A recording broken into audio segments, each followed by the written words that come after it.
Good evening everyone. आज के session में आप सभी का हार्दिक स्वागत है।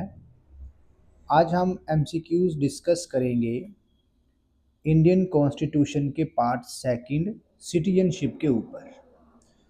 तो जो भारत के संविधान का भाग दूसरा है उसका नाम नागरिकता है, जिसमें आर्टिकल 5 से लेकर 11 तक आते हैं। तो चलिए स्टार्ट करते हैं। आज का पहला क्वेश्चन लिखा है, The L.M. Singhvi Committee was related to। L.M. Singhvi committee एक वो भी थी जो 1986 के बारे में बात कर गई थी, पंचायती राज के बारे में। ठीक है, लेकिन यहाँ पर लिखा है 2001। तो 2001 में एल.एम. सिंघवी कमेटी ने कहा था कि जो लोग इंडिया से बाहर रहते हैं और उस देश की सिटीजनशिप ले चुके हैं उनको ड्यूल सिटीजनशिप प्रोवाइड कर दी जाए। इसके बारे में उन्होंने रिक्वेस्ट की थी। तो इस क्वेश्चन का सही आंसर हो जाएगा B part.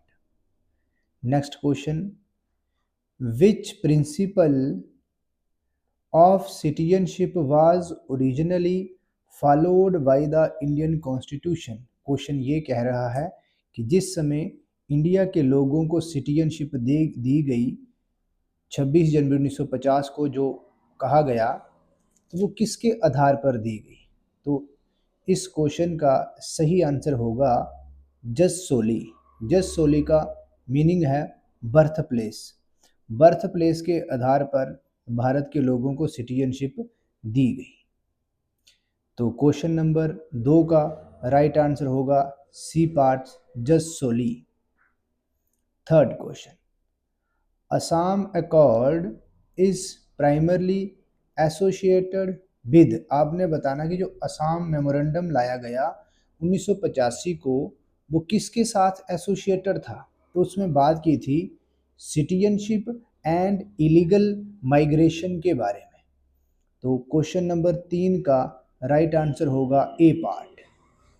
Fourth question, which safeguard was promised in the Assam Accord 1985 for the Assamese people। Assam के लोगों को क्या प्रॉमिस दिया गया गवर्नमेंट के द्वारा।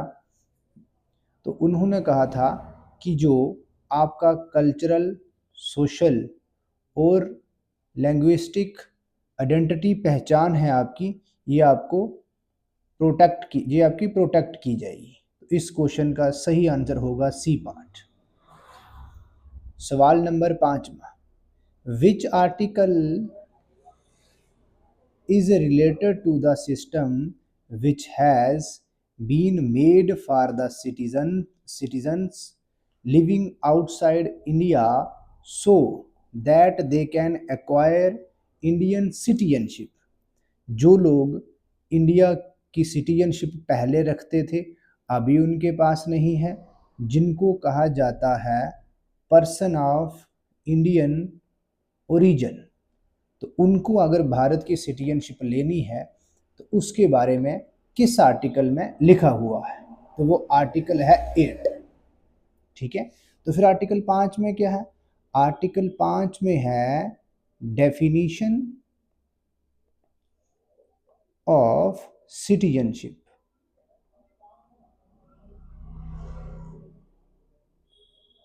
नागरिकता की परिभाषा आपको मिलेगी आर्टिकल 5 में। और आर्टिकल 6 में कहा है कि जो लोग पाकिस्तान से इंडिया आए हैं, ठीक है, उनको भी सिटीजनशिप दी जाएगी। और आर्टिकल 7 में बात की है कि जो लोग इंडिया से पाकिस्तान चले गए, कौन सी तारीख, 1 मार्च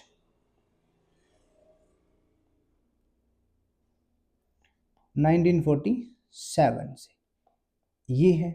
और आर्टिकल 8 में क्या है, person of Indian origin. Next question, choose the correct statement.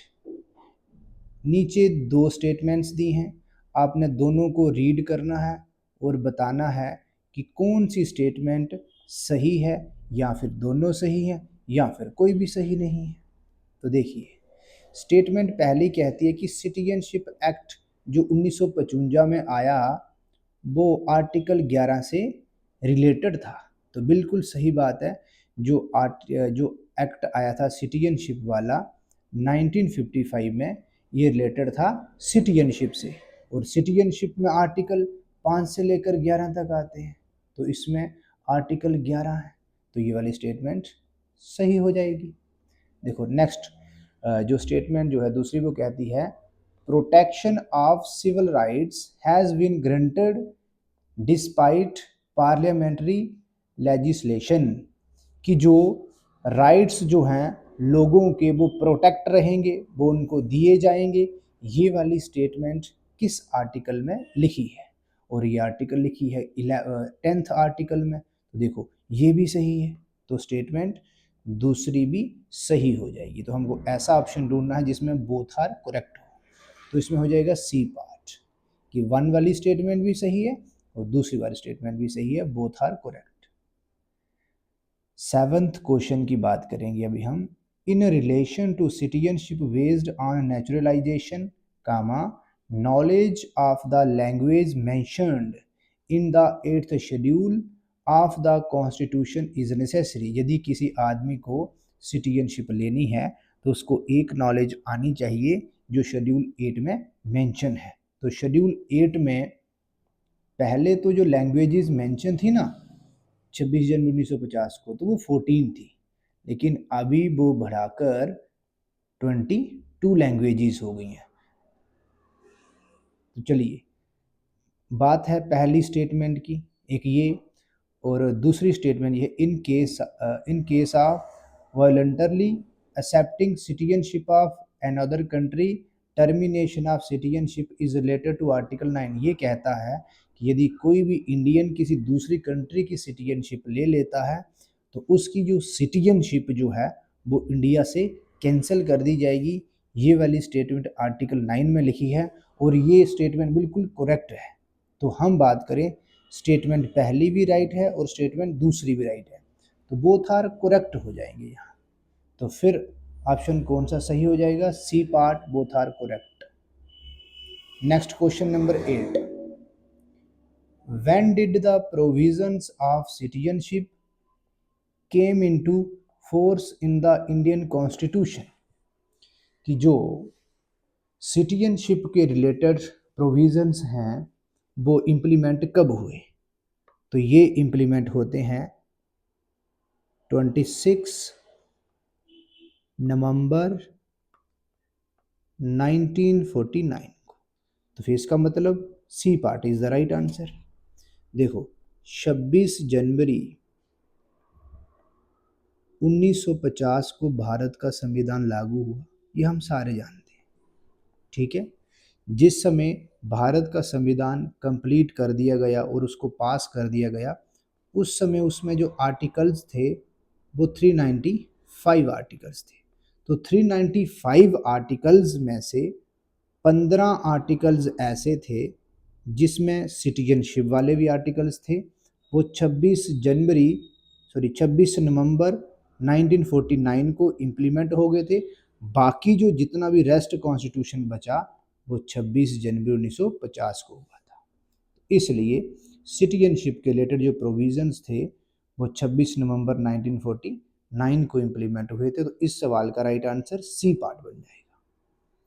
Next question, what is article 5? तो आपने बताना है कि आर्टिकल 5 क्या है, उसमें क्या लिखा है। आर्टिकल 5 में लिखा है डेफिनेशन ऑफ सिटीजनशिप। तो क्या ए पार्ट में क्या है?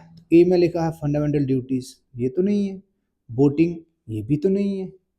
सिटीजनशिप, हाँ ये वाला है, तो यही हो जाएगा राइट। तो डी पार्ट में फॉर्मेशन ऑफ न्यू स्टेट, ये तो पार्ट 1 का क्वेश्चन है। वोटिंग की बात करें अगर हम वोटिंग की, वो पार्ट 15 होता है। तो फंडामेंटल ड्यूटीज़ का पार्ट 4A होता है।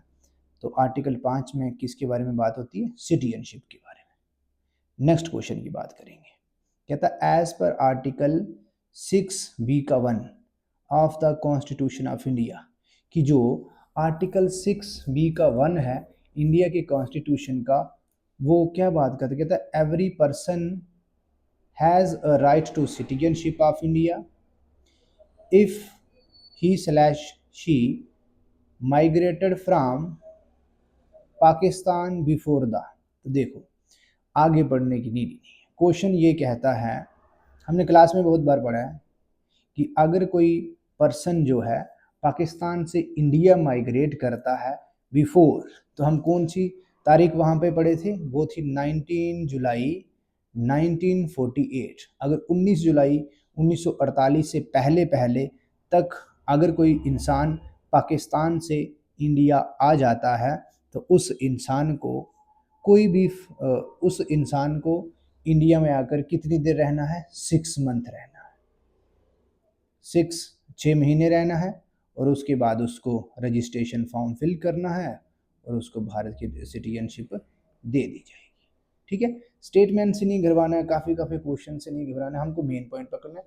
लिखा है माइग्रेट फ्रॉम पाकिस्तान बिफोर, तो बिफोर दिखा नहीं, तो हमने 19 जुलाई 1948 टिक किया नहीं। ठीक है, तो इस क्वेश्चन का सही आंसर हो जाएगा ए पार्ट।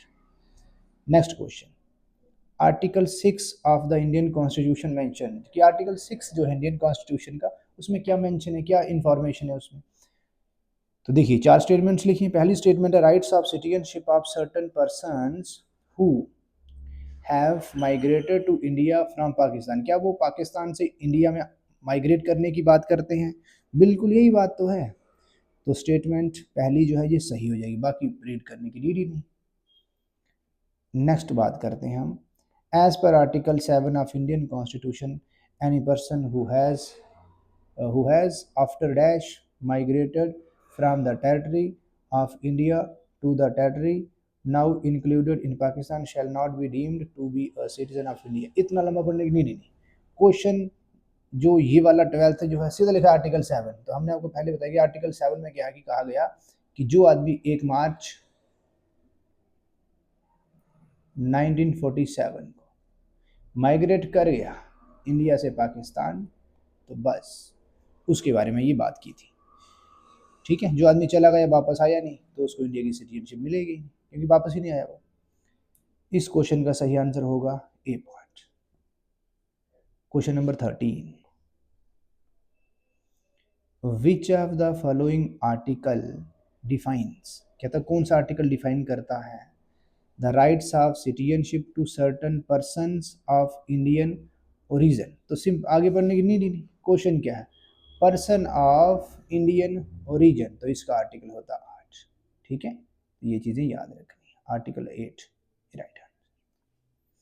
क्वेश्चन नंबर जो हमने 13 पढ़ा, इसमें 4 ऑप्शन थे। आर्टिकल 5 जो है ये क्या कहता है, डेफिनेशन ऑफ सिटीजनशिप। आर्टिकल 6 क्या कहता है कि अगर आप पाकिस्तान से इंडिया जाते हो। उसके बाद आर्टिकल 7 क्या कहता है, इंडिया से पाकिस्तान चले गए। आर्टिकल 8 क्या कहता है, person of Indian origin. Article 9 क्या कहता है, टर्मिनेशन ऑफ सिटीजनशिप। आर्टिकल 10 कहता है conservation of rights of conservation of rights. और आर्टिकल 11 कहता है कि सिटीजनशिप को रिलेटेड कोई भी लॉ बनाना है, उसमें अमेंडमेंट करनी है, तो सिर्फ उसकी पावर सिर्फ और सिर्फ पार्लियामेंट के पास है। Next question 14, which of the following articles of the constitution of India mentions. देखो आपने बताना है कौन सा आर्टिकल्स जो है कॉन्स्टिट्यूशन ऑफ इंडिया का जो राइट्स ऑफ सिटीजनशिप की बात करता है। देखो बाकी स्टेटमेंट की नहीं, सिंपल क्वेश्चन को पहचानना है, राइट्स ऑफ सिटीजनशिप। तो बस अभी मैंने थोड़ी देर पहले बात की, 5 में क्या है, डेफिनेशन ऑफ सिटीजनशिप। आर्टिकल 6 में क्या है कि अगर हम माइग्रेट हुए फ्रॉम पाकिस्तान टू इंडिया, ये है। आर्टिकल 7 क्या है, migrate from India to Pakistan. और 8 वाला पर्सन ऑफ इंडियन ओरिजिन। उसके बाद 9 वाला टर्मिनेशन ऑफ सिटीजनशिप।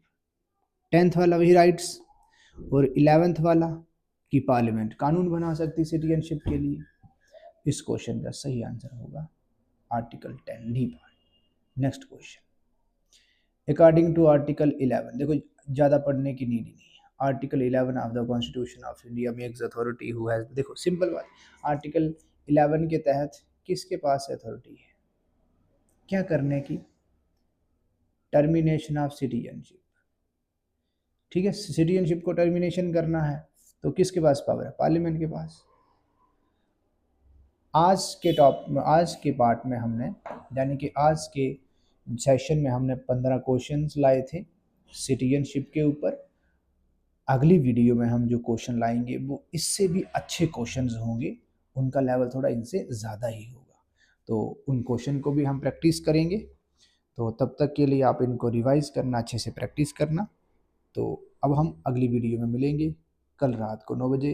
तब तक के लिए thank you, God bless you.